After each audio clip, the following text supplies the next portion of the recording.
So, I had a shit day at work, so I wanted to drink anyway, but I figured it would be apropos to do like what you do on yours. So, I'm going to make a gin drink that I really love. It's a slight variation of one that a friend of mine taught me because I ran out of I didn't have one of the ingredients, I should say. So, to start, got your shaker with ice. We'll do the gin first. This is a local gin here in Grand Rapids, Michigan. It's a barrel finished dry hop gin. Super delicious. This is actually one of the gins that got me into gin, so I've always enjoyed it. I always like doubling up on my recipes, so we're going to do... Man after my own heart. I'm always doubling up on those recipes too. Well, as at they least teach with the booze. Yeah. I was going to say, they always teach you in... if you watch Bar Rescue... You know, he always ends up yelling, and, you know, just for good measure to finish the bottle. He always ends up telling you, why are you making one? Make 6, you know, so that way you're not running out of time. Yeah. So there's the gin, double shot of gin, full ounce of grapefruit juice, freshly squeezed, fresh squeezed lime juice, same ounce. I fucking forgot my bitters. So hold on just a second while I go grab that. What kind of bitters you got? Just the regular, I never pronounce it right, the Argonusta. Yeah. There's been a couple of bourbon recipes I've been wanting to play around with that require like walnut and so forth, but some of my bartending friends are like, just make like a walnut syrup, like a simple syrup. This is a fresh bottle too. So usually requires 2 dashes, but since we're doubling, put 2. Got your shaker, got a rocks glass full of ice already. So there's that nice thing. You're going to end up garnishing with a lime. Not trying to rush, but I know you have a Valentine's Day date. Yeah, that's right. Which, what are you guys doing for Valentine's Day? You know, I don't know. There's not a whole lot to do these days, as everyone knows. But my wife has something planned. She's kind of keeping me in the dark until we have dinner at some point. I know that. But before that, we're doing some kind of shit she's got planned. So I've just learned my lesson to follow along and say, okay. There you go. I'm sure it'll be fun though. She usually picks out good stuff. And then top with some ginger beer. Cool. Super delicious. God, I haven't had one of those in a while. What do you call that? Since the friend of mine that kind of gave me a gin recipe lives in Buffalo, I call it the Nickel City Bounce. Okay. Just because Buffalo's in Nickel City, so it fucking works. Actually, I'm trying to think. Have you ever been to Masuda Chow's down in Buffalo? Not after, I don't recall at the moment. It's possible. Okay. I was gonna say it's Johnny's from Stone Sour's bass player. It's his bar. Oh, you know what? I haven't been there. The last time I was around with that, last time I was around with those guys or hung out, I don't think he was even in the band at the time. So yeah, it's kind of the funny thing with doing this sometimes is like, you know, I was trying to think of some of the different people that I've encountered through traveling and drinking, because it's something I find a lot of joy in, because I think it really gives you the true definition of local flavor when you travel. So I guess let's kind of start there. What are some of the favorite places that you have been based on finding a random place to drink or a recommendation? Ooh, random. You know, it's been so long since I've been out. It's like crazy right now to like even think about that. I'm like, oh, where the fuck have I been that I enjoy? For like specific drinking and stuff. I mean, New Orleans has a lot of good drinks. Just recently went there. So where did you end up going? Oh, I usually just bar hop around there, man. I just like I go down to the strip or down to the Bourbon Street. Man, Bourbon Street in the French Quarter and just jump around all those places. There's a good Absinthe bar down there. I remember. I don't remember what it's called, but there's a really good Absinthe bar that we've been to, and I generally try and go back to because I can get a good Absinthe there before the night ends, you know. I've only had Absinthe I think twice, and the way that you're traditionally supposed to pour it is a very intriguing way, because it's kind of a very slow, not arduous, but it is a bit of a process, I think, like any good cocktail is and should be. Because you've gotten to travel internationally where the real absinthe is, have you had the traditional absinthe experience where you kind of trip balls? Yeah, I mean, I think that's a little fabricated, like just straight tripping balls. I mean, it's a very different drunk, yes, for sure. But you're still drunk. It's not like you're seeing shit. It's not like you're on DMT or fucking acid or something like that. Like, it's a little different than that.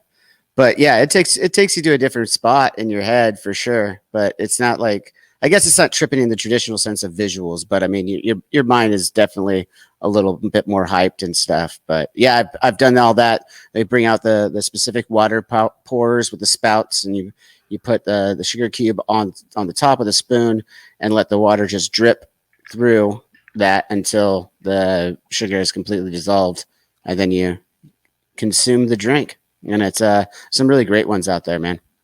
Have you? Because I know we have the ones here in the States that are legal. Yeah. But is that something that you have in I see your bar behind you. Is that something that you carry in your bar behind you just for random occasions? I think I have a bottle of absinthe back there, like a Pernod absinthe back there. So it's not the European stuff per se. Like I got it here at like Total Wine or whatever. But I found back in the day, they used it as kind of a bitters for a lot of old timey cocktails. So you could do like with this, like a Sazerac, you're gonna rinse your glass with the absinthe, stuff like that, where it comes in handy in that sense. I don't know that I've just like pounded the fucking bottle though. I mean, I have in the past, but not this one that's sitting back here. I think that's kind of something interesting in listening to your show. And when you finally started doing it, I was like, fuck, man. Like, you're basically kind of doing the same thing as what we kind of like, the idea of what this show was kind of, which is, I love, like I said, going to bars, and I love kind of getting local flavor at places. And even just, at my home bars, the regulars that inhabit those, and just having interesting conversations with people because we happen to just be there. And, naturally, drinking is kind of a social lubricant of sorts. Absolutely. So it's one of those things where in doing that, I have a lot of people who are like, well, it just sounds like you drink all the time. And I'm like, no, I mean, sometimes you go to like a nice cocktail bar, you have one or two with dinner, and that's it. That's your night. Yeah. Or, a nightcap or whatever. How do you run into kind of the same thing where people assume because of your love of spirits, and I would even say it sounds like beer as well, that there's this misconception of what you enjoy about it versus just being like, it's fucking lush. I think it's a combination of both, because it's both very accurate. No, I mean, yeah, sure. There's been people. I mean, when we started this thing, I remember there was one particular fan that I saw a comment on, and they're like, I'm really worried about Johnny's drinking. Have you seen his bar and stuff? And I'm like, be worried when the bar is empty, because that's when I'm drinking it all. But no, it's, I enjoy drinking. I would never, that's part of it. It's a very social thing for me. A lot of the one thing for the podcast specifically that is a misnomer is that it's all revolved around drinking. The title kind of started that way just because when I was originally going to mess around with this whole thing, it wasn't going to be a podcast. It wasn't anything. I was going to sit at the bar and make drinks and talk about music, and then bring on some people just from music here and there. And then, man, and it was only going to be like 5 to 20 minute episodes, somewhere in between there. And I just realized I was having so much more fun just being free with it and loose and just having conversations with interesting people. And I was like, dude, some of them I know, some of them I've never met before. But at the end of it, we get a good conversation out of each other if we're just like relaxing. And I make it a very relaxed. I mean, I guess you could call it an interview because I'm asking all the questions, but it's not traditional in that sense. It's just, it's all the stuff that I would ask if we were just to run into each other at a bar, whether you're drinking or not.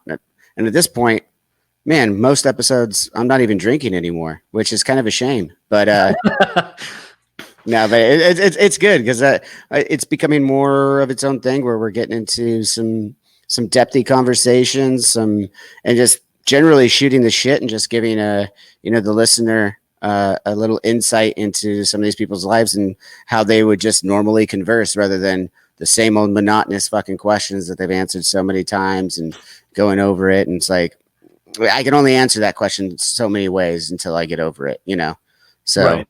We try just to have it more loose-based conversational. I make notes, but half the time I don't even use them. It's just so that I get to know the person a little bit better, and I'm prepared to, not. I mean, it's happened before where I step on my own feet, but I try not to do it. Have you found a greater appreciation for the? I don't want to call it the art form of an interview necessarily, but just the talking. Yeah, no, absolutely. And I would call it an art form. Absolutely. Just like anything else, there's something to it. It's not just getting up, and not everyone can do it. It's everyone. The best thing about it is it makes people think that anyone can do it, because if that means you're doing it right. If everyone thinks that this is just something that anyone could do, is grab a mic and go do it, then you've done your job, because you've made it seem so effortless. And it's like, oh, okay. And I didn't know that at the beginning. I was one of those people who's like, oh, I could fucking do that. I'm great at talking when I'm drinking. Like I'm awesome at that. I'm the life of the party. And the first few times I was like, oh, I'm unprepared for this. Once the camera's on and the microphone and you're the one carrying the conversation, it's it gets, you could run into some stuff that you weren't expecting. You gotta be able to work on your toes, and that's easier said than done sometimes. Does it give you a greater appreciation for some of the interviews maybe that you've done in the past that you thought weren't great?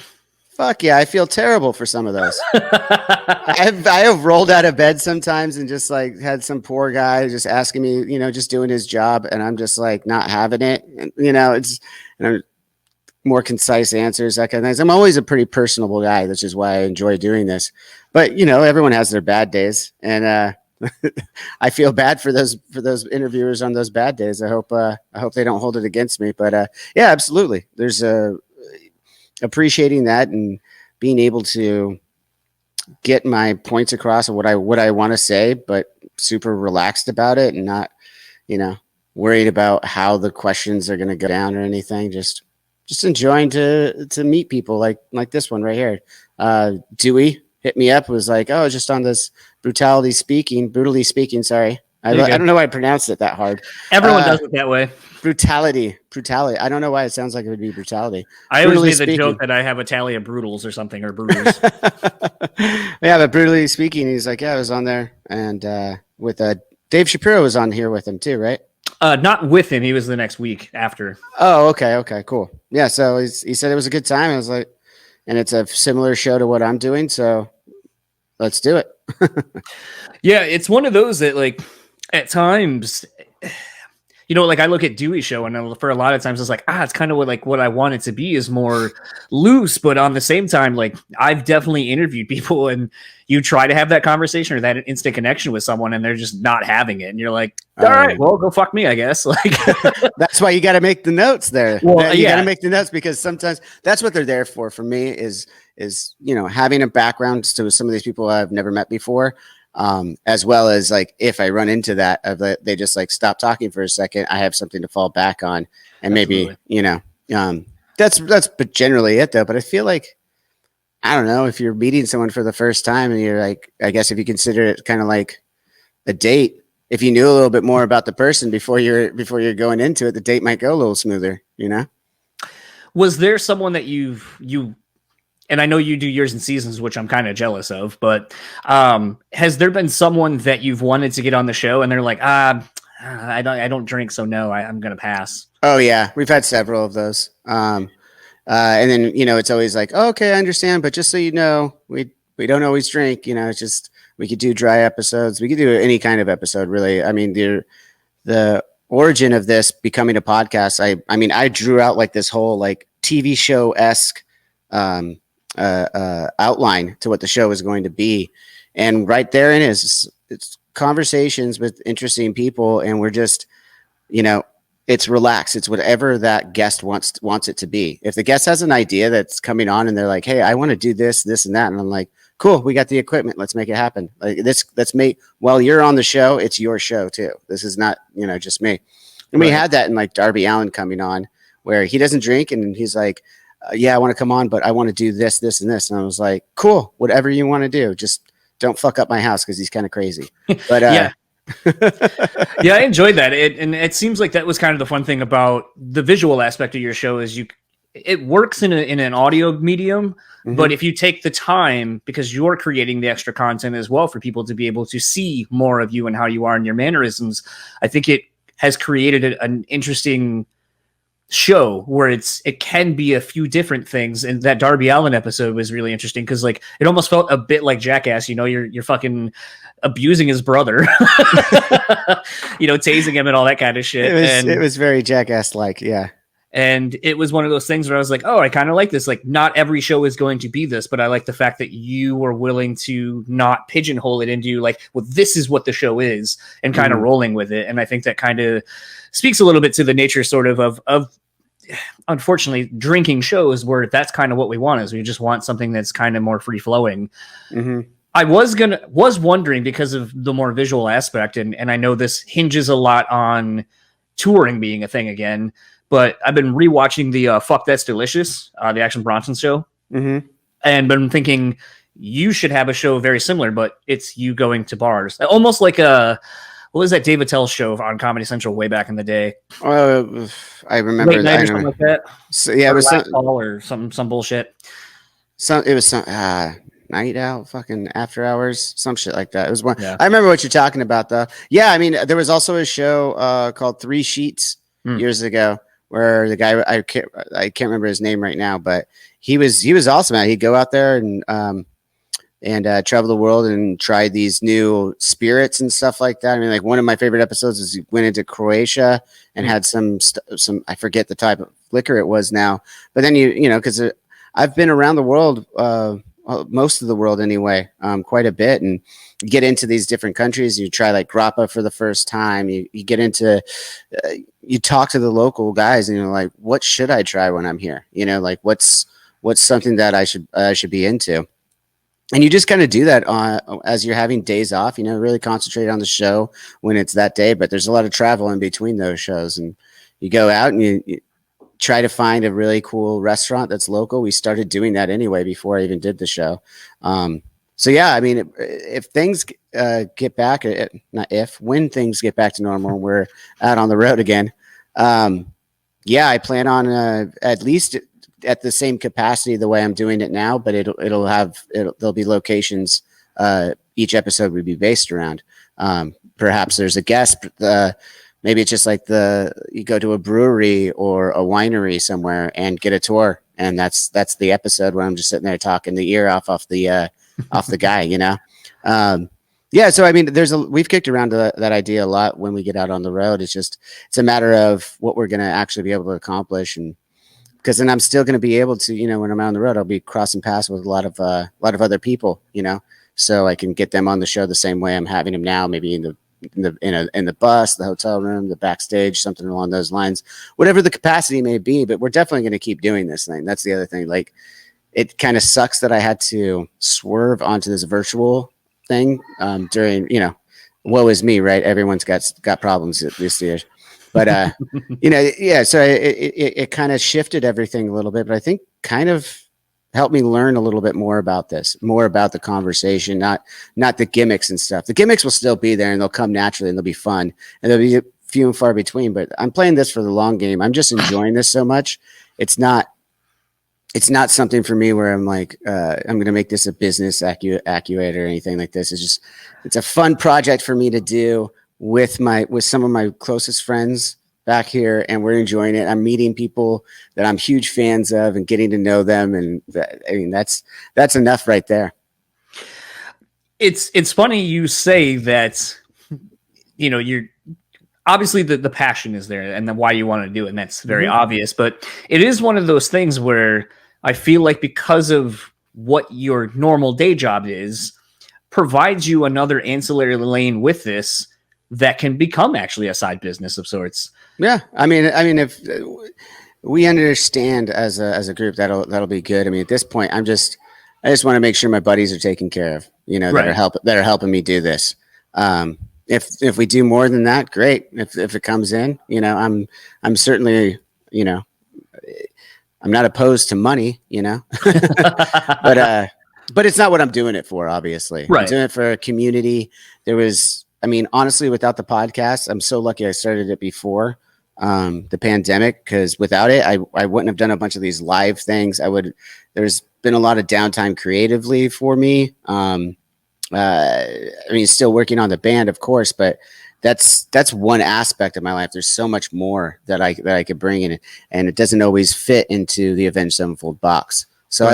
I like to venture out with that a little bit. And without this show, man, I think being stuck in the house for the entire year and without another outlet, another way of talking to people. I'm a huge extrovert. It took me, everyone's like, of course you're an extrovert, when I figured it out. And I was like, I didn't know. Why didn't you tell me? I didn't know what a fucking extrovert was. But I figured that out. And I get charged up when I talk to people. I'll walk away from conversations, and I'll just be, more often than not, even if it wasn't a great conversation, I just feel better because I got to sit there and talk to somebody. I think that's been one of the interesting takeaways for me recently has been, I feel kind of bad for some of my friends who are, missing the shows, missing festivals, missing the camaraderie of being able to go out and see people. Like, at least here in, I can't speak for everywhere, but at least here in Grand Rapids, like, we're now back open to limited capacity. So like most bars and most places I think are doing 25%. Which, and we have real shit weather right now, so people aren't really going out. So it's almost like if you're like, I'm stupid enough to go out just to get the fuck out of my house, then like, cool. But it is one of those things, excuse me, that I've realized that doing this has really afforded me that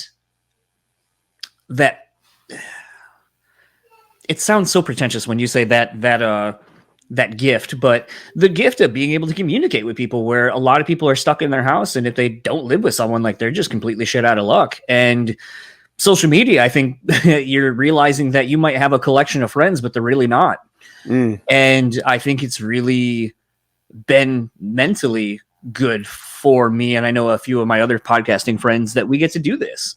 Absolutely. I mean, it's a therapeutic outlet for, and as you said, yeah, it sounds pretentious as a gift, but it, like, given the gift of gab, as they would say, but that's a real thing. Like, you have to understand, we're all, as human beings, are completely wired differently. So for you and I, this is fun. For someone else, it would be like the last thing in the fucking world they would want to do. You know what I mean? So it's just, it's the way we were wired, and it's something that we enjoy doing. So that's naturally why we're glad we have it. But it's like, if you don't have it, I don't know that you necessarily miss it, because you've never had it. How would you miss it if you never had it? I just don't see that really. So I guess I don't think you need to feel bad about calling it a gift, because you understand you have something that not everyone else has, is this want and ability to talk to people. I think that's definitely it, and something that's been interesting. And I felt really bad. I just sent a text to the dude that we just had on, Lee from Born of Osiris. We went down a really weird rabbit hole. Because like something I've been talking about recently is in the last month or so, like I've been going to therapy, and I feel like the podcast has almost become Marin-esque, where I'm like, here's some bullshit I'm going through. How do you feel about it? And let's fucking work through it. Yeah. But as a result of kind of doing that, we ended up talking about, some of his addictions and former addictions and so forth, and his recovery, and just dealing with all these things. And then subsequently it came full circle back to the reason he was on, which is kind of to talk about his solo record he put out a while ago, and so forth. And it was just kind of one of those where you're like, holy shit, we still got to what I wanted to talk about, but in the most realist way, because I kind of gave you information that probably two people who have barely known each other for 10 minutes probably wouldn't fucking say. But that's kind of what happens sometimes on these shows. And I think is kind of my gift. And a lot of people say is that a lot of people will just open up to me for some reason. And I've noticed that with your show as well. Like, you've been able to kind of, I don't want to say sneak in, but you guys just randomly start talking about real shit. And it's kind of one of those that I think that's when the medium is really special, when it's just able to happen. Mm-hmm. Well, I mean, that's the best part about it. Like, to me, it's when I finally discovered what podcast was. 'Cause, I mean, they've been around for long enough, and I just got into even listening to them in the last 2 years, year and a half, something like that. And when I started listening to some of them, and it was just, one of my favorite ones was 83 Weeks with Conrad Thompson and Eric Bischoff, to get back into the wrestling. But I listened to it, and there was questions, and they were getting into real shit, and they had more of a structure than others, but it was still just real. It was still just letting people speak, that there wasn't a lot of cutting off where it would be like, you ask a question, you get like the answer, then you're like, all right, let's move on to the next question. It's like, well, why is that? That's the question. Why do you think that is? That's the journalistic question. Why do you think that is? If you have something to say, then let's dive deeper into that. Let's not just leave it on the surface. We don't have a time constraint, like it'll be whatever it is, whatever you can give me. And then if we don't get to everything, so be it. Maybe next time. Well, I think that's kind of the interesting thing too, in listening to your show, is something I learned more about you. I was pleasantly surprised as episodes kept dropping that I'm like, holy fuck, there's so many wrestling people or wrestling related people on the show. And it's something that, in doing this and even having friends who are in the touring industry and so forth, and, putting them up or running into them, I was pleasantly surprised seeing how many band people are into wrestling. Like, it was something I kind of gave up a long time ago, because I was like, it's hard to keep up with when there's so much and you start getting older and all that kind of stuff.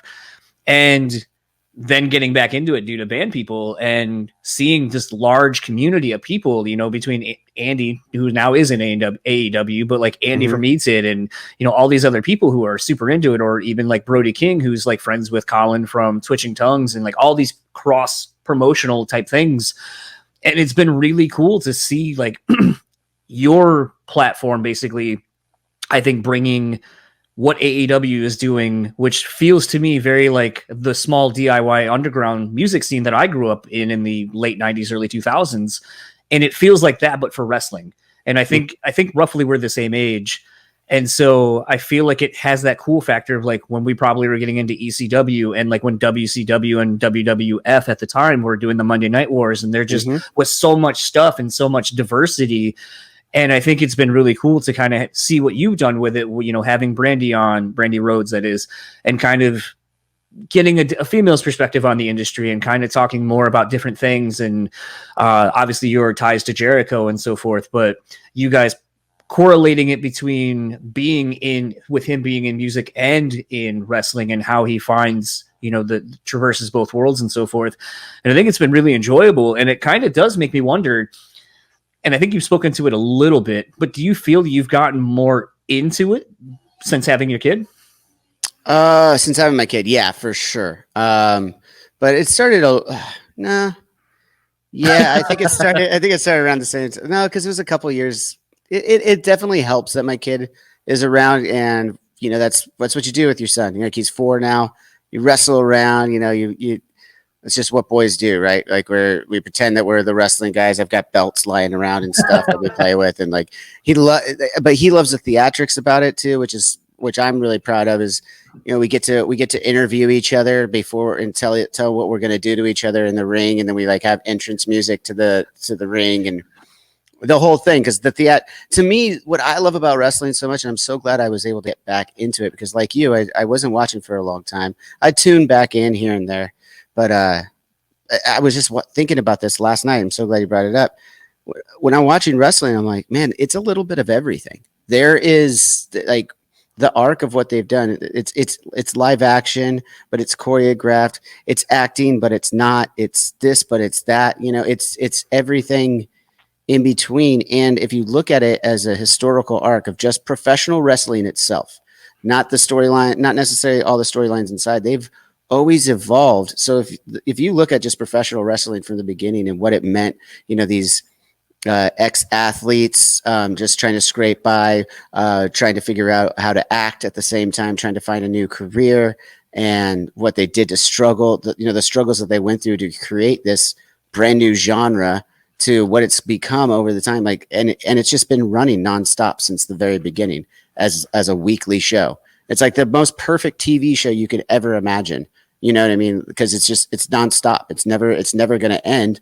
You can see some reoccurring stories with new twists here and there, or just brand new shit when that comes out. That's exciting, but it's just going to keep going. So I don't know. To me, that arc of the story is the most interesting part about it, because that part is real. There's nothing you can take away from that. Like that's tangible.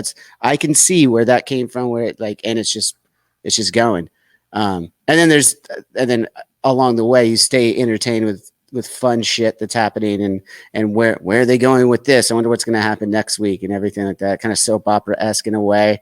But then, these guys are like getting in there, and what it's become now is so polished from what it was before. It's so cool to see that evolution.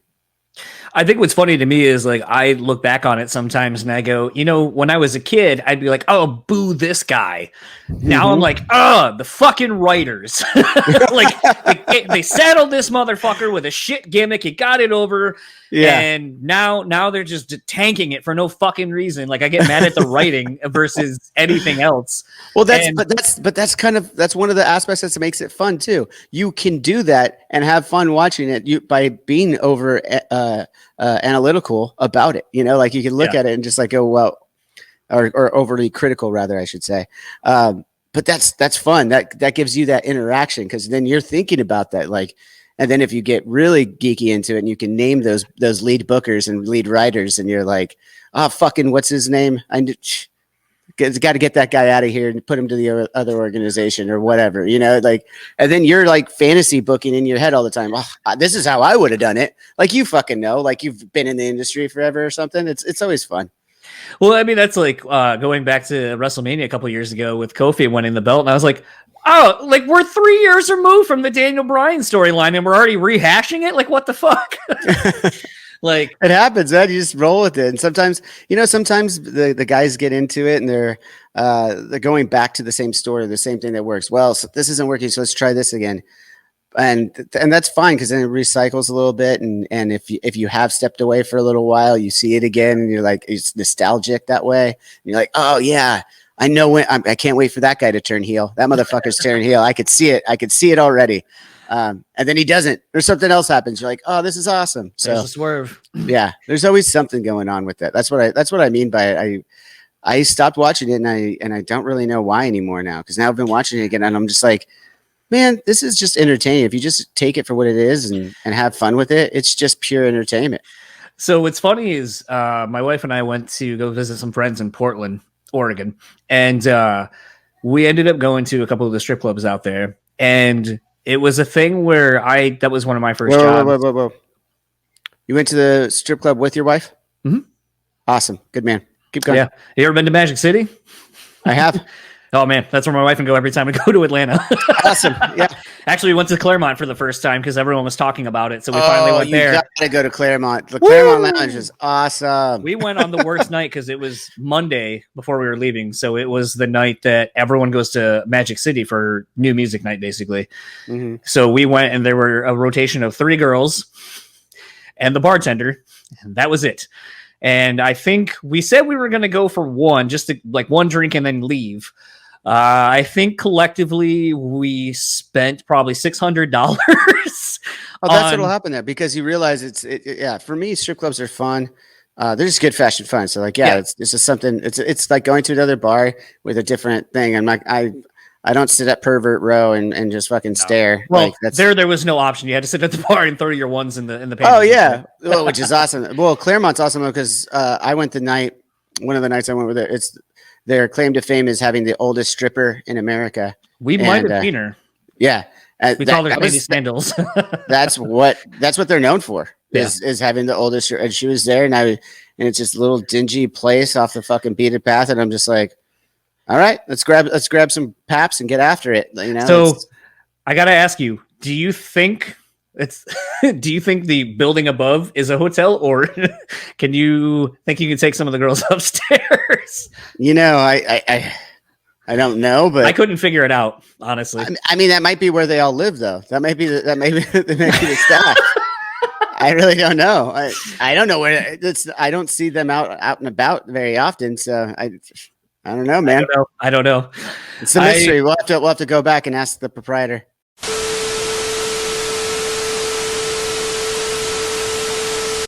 Oh, there you are. But I was gonna say, so we went to Casa Diablo, and then we ended up going to Devil's Point in Oregon. And I had this weird epiphany one night because, like, I used to work at a strip club, and for those who will hear this, you potentially have already heard my story when I talked to Joanna Angel, which is dropping this week. All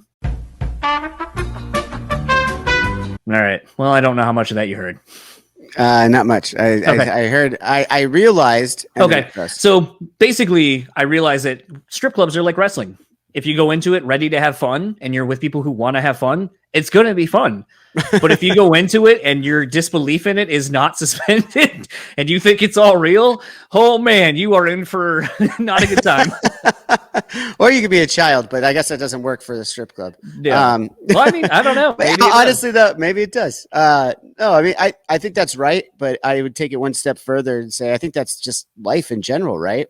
If you go into life with some sort of expectation or anything, look, I mean, we're only here for the time that we're allotted and what we're going to do, and just fucking enjoy it, man. Stop bitching and complaining and just fucking, unless bitching and complaining is what you love, that could be what you love. And if bitching and complaining is what you love, go for it. I did, I've kind of wondered, I feel like Avenged was a band that they used a song for a pay-per-view for WWE a while back. Have you guys ever been tapped to do a theme for somebody? We did many years ago.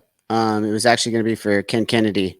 Oh, wow. We got in, recorded it and everything, and the label and the WWE at the time, I don't remember what the issue was. This is so long ago, but we ran into an issue basically. But we were all geared up, and Ken Kennedy was getting pretty big at the time, or I think he was one of the top guys on the roster. And it just for whatever reason didn't work out. I don't recall the details. I just know that we had started something we were going to and fell through. And then they've used I think a couple of songs now for stuff back in the day. But I'm just a big professional wrestling fan. So anytime that stuff happened, I was like, oh, that's cool, man. And then sometimes we'd be crossing paths with the WWE, like back in 2008 to 2010. And if they were in town on a day off or whatever, I'd go buy tickets and just go check it out and just be like, we're in the same city. I got a day off. Let's go do this. So who has been one of your, I don't want to say bucket list, but like who has been someone you've run into in that scene that you've been like, holy shit? Oh, well, there's two, and I had both of them on my show, and that's the only way I ran into them that way. You mean wrestlers or just people in general? Wrestlers. Yeah. Okay. Because getting to meet and know Jake the Snake Roberts a little bit was amazing. Grew up loving Jake the Snake, even through everything. Like he was my favorite guys. I loved the DDT. I was like, yeah, it's a rad way to go about it. His feuds with the Macho Man, leading and then into the Undertaker, everything in between. And just knowing him as this larger life character, and then meeting him and standing next to him and seeing just how large he is. And then, and watching him do like this, they're called like their spoken words or stand-up comedy that a lot of the professional wrestlers have been doing over the years. And his was awesome. It was right up my alley because he calls it the Dirty Details Tours, and he gets into it and just tells all these gnarly stories from the 80s of wrestling and all the stuff that like they were never allowed to talk about before, where everyone was partying. You know what I mean? Like they were rock stars, man. They were the same thing. I was very akin to it, like the way that they were traveling together. They're all in the same boat, helping each other out, and everyone was friends and having drinks together, and same goal. They're all goal oriented and had fun doing it. And it's just fun. It's fun to hear those stories like unfiltered. And then another one was Mick Foley, obviously, huge Mick Foley fan, and he couldn't have been any sweeter of a guy. Like it going into it. If you know anything about Mick Foley, he's just a really nice guy.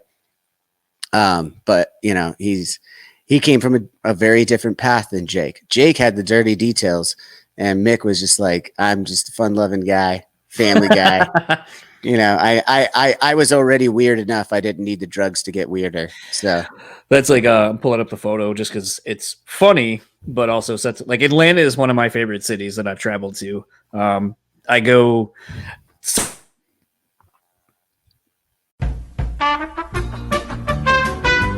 All right. Well, I just looked out my window. Someone's working on my fucking. I can see someone working outside, so that's I think what it is. So, thanks to whoever working on whatever they're working on. I think it's snow related. We got dumped like over 6 inches of snow in the last day, so I think there's probably some issues.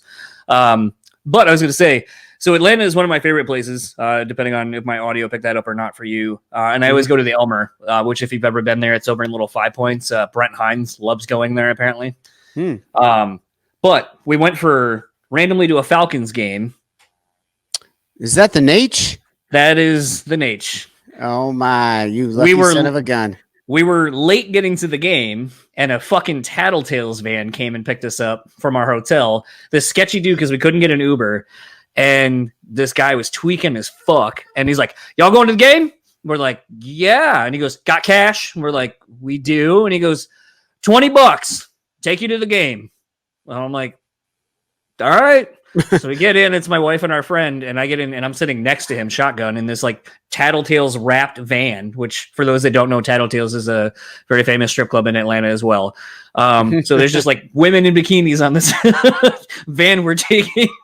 And so we finally fucking get to the game and we're getting out and this dude's like cranking the AC, turning it off, turning it on, volume on the radio on and off, switching channels, asking us a million questions that he's not letting us answer. Awesome. And we're just getting to the point where like, are we going to fucking die? and mind you, the stadium's only like a 4-minute, technically with no traffic, a 4-minute drive away. So yeah, we spent like 15 minutes with this dude and basically pulled a, what I like to call the fear and loathing in Las Vegas thing, where I grabbed the money and threw it at him and I was like, fuck off, and got out of his van. But as we're walking up, like everyone's already in the game. The game had already started. I think the first quarter was almost done. And out comes Ric Flair, and I was like, no fucking way. And I was like, that's Ric Flair. And my wife and I were like, who? And I was like, the fucking tan ass man wearing a suit in the middle of summer, like that dude. Fuck yeah. And finally, I was like, profiling. Yeah, and I was like, I gotta get a photo. And I'm not typically that person, but like finally, I was Sometimes you gotta be. Sometimes you gotta be. It's okay. And I remember I was like, Mr. Flair, can I get a photo? And he's like, yeah, absolutely. Give me a second. And then pulls out his sunglasses and puts them on. He's like, all right, let's go. And I remember like kind of like giving the arm around thing. And then when we were done, like not many people bothered him, which I thought was pretty interesting. But I remember going, so I have no real idea of like what expensive suits feel like. So I don't know if his suit was really cheap feeling or if that's what really expensive suits feel like. I guess it's one thing to think about at that moment. I don't know. I almost wanted to just be like, sir, will you give me a flare chop, please? No, that's definitely, that's better than a signature, I think. I know, right? Yeah, the Nature Boy, Ric Flair, is one of my all-time favorites. I hope to one day convince him to come on my show. So I'm a huge fan of not only his wrestling. His wrestling was obviously what started me. He could take a bump like no other, make it so cool looking, and just such a great in-ring performer. But by God, when that guy starts talking, it is just the coolest fucking thing in the world to me. And then he just lives it, too. I just watched the Young Rock last night. The first episode was about gimmicks. I liked it. I loved it. I wasn't sure what I was going to expect from it, but I know it's The Rock. There's one thing you always know: it's the fucking Rock. So it was great. I thought it was really insightful as well. It wasn't all just messing around. Like he gets into it and goes pretty deep and talks about like part of the things that I love about wrestling is the real person behind the gimmick and why you even would have a gimmick. He goes into what the gimmicks are explained by, and it's episode 1. And I'm just like, that's where the history of wrestling, that's where it gets cooler to me, is when you can take it at so many different layers of the entertainment aspect of it. If you're into real drama, like what's the word I'm looking for? Biopics and stuff like that. Yeah, you do, but a biopic on it, and go deeper into these performers' lives too. And that's a whole other can of fucking worms. You know, there's a whole everythingness to wrestling to me. That got me into it. It just kind of dawned on me as a very obvious thing. Maybe you've talked about this and I just haven't seen it. Do you feel, at least for you, that's why you guys maybe started the not using your real names and kind of being more performers? You know, I think, yeah. I mean, I think that probably played a part in it. I mean, I know a couple, me and Shadows are kind of the only two that really got into wrestling. Obviously Jimmy was a little bit too. But yeah, I could imagine some of that coming from there. I mean, a lot of it, or maybe indirectly even, maybe some of because a lot of it came from our musical heroes, guys in the Misfits, Guns N' Roses, these kind of things where they had different names for that, and kind of put on that theatrical way of things. You know, like it wasn't just, I'm not just up here playing a show.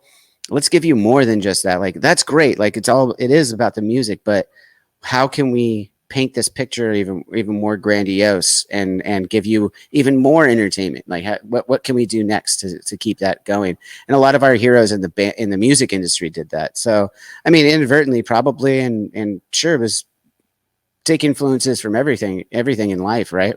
Yeah. So yeah, absolutely. Like having stage names and creating the Avenged Sevenfold gimmick, for lack of a better term, absolutely. Definitely helped us out early on to do that. And, now we've been doing it for 20 plus years, and it's like, where did the years go? You're telling me, bro. Like, I mean, I'm the one that has all these memories of all that shit where I'm just like, fuck, the van, the cold, the shitty venues. But I think that was the weird thing listening to, sorry to cut you off. The crazy thing about listening to that chat with you and Brandon from forever ago, like I went back and was listening to some of the older episodes to kind of see the progression, if I could, of how your show has morphed into what it's really became. Cause I think that's kind of the fun thing. When you don't take down your old stuff, you can see the progression and kind of see how things came to be. So it's funny because I think Brandon said he was the one who was like, hey, New York sour, I want a New York sour. Yes. And I think based on when that is when he had done the two, and you should get this person on your show, by the way, had just done that run with Ice Nine Kills. And Patrick works for a distillery in New York, in Buffalo.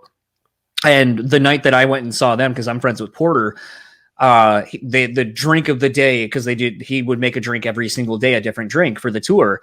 And the drink that day was a New York sour with a cab floater. And I was like, what the fuck? A cab floater? I was like, God damn, this thing's delicious. And I just remember when he said that, I was like, oh, he must have been like primed, like roughly around the end of that tour when you guys did that. Cause like, that was exactly what he said. That's exactly what he talked about. Brandon Soller was actually talking about that. Even in the episode, he said that I believe at one point, I mean, it was a while ago now, but I believe he was talking about the guy that was making drinks for everyone. He's like, one night he made this for me and I thought it was the most delicious thing in the world. And he's like, and I wasn't sure how serious you were taking this bartending thing. So I just wanted to see if you could pull it off. And I was like, I spent like 3 days before that, like trying to figure out like this recipe and get it just right. I'm glad I did, because I'm glad that's the one that I was thrown first, because that was the first time a guest was like, oh, I want this.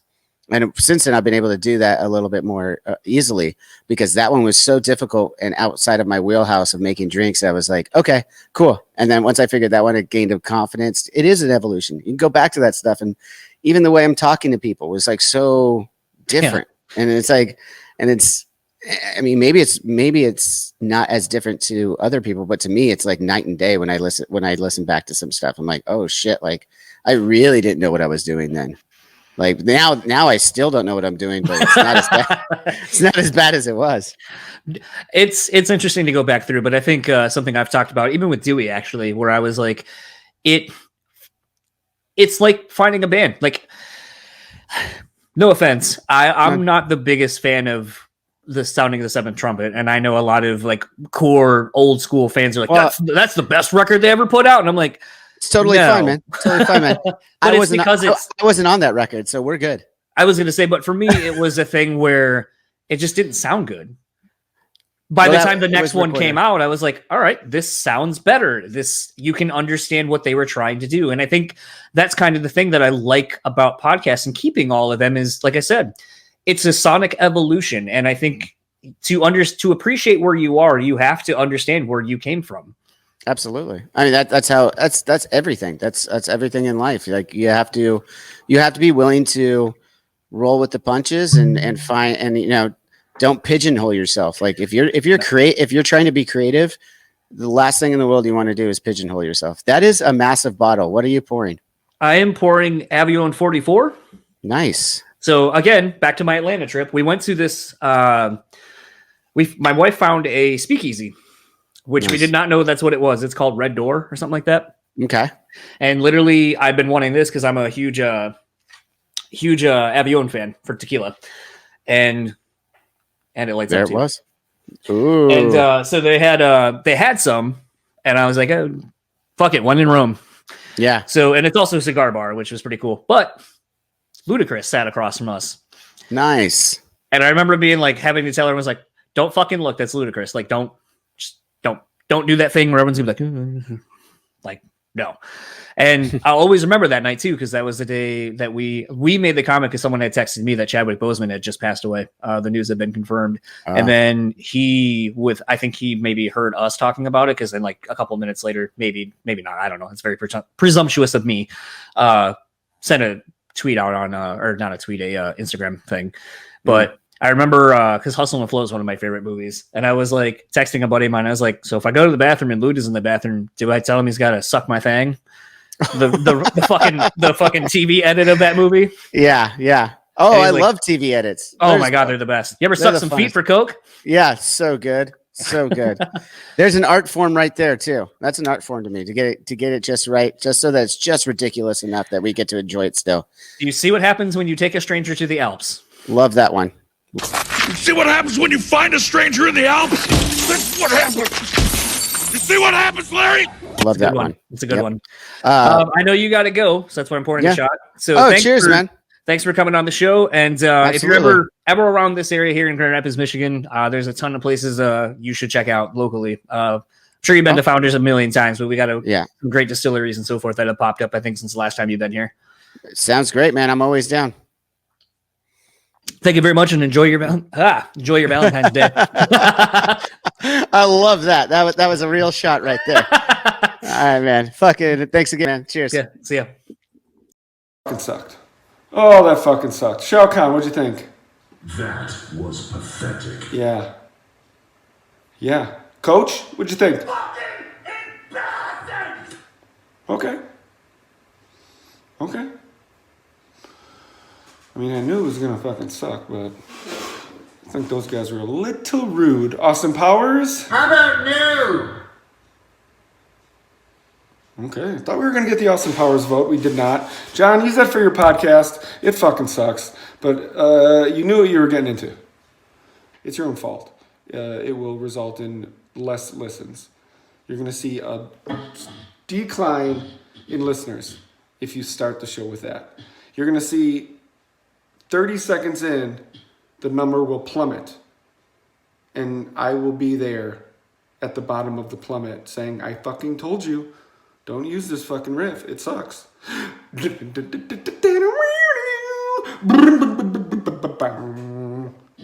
it's yours.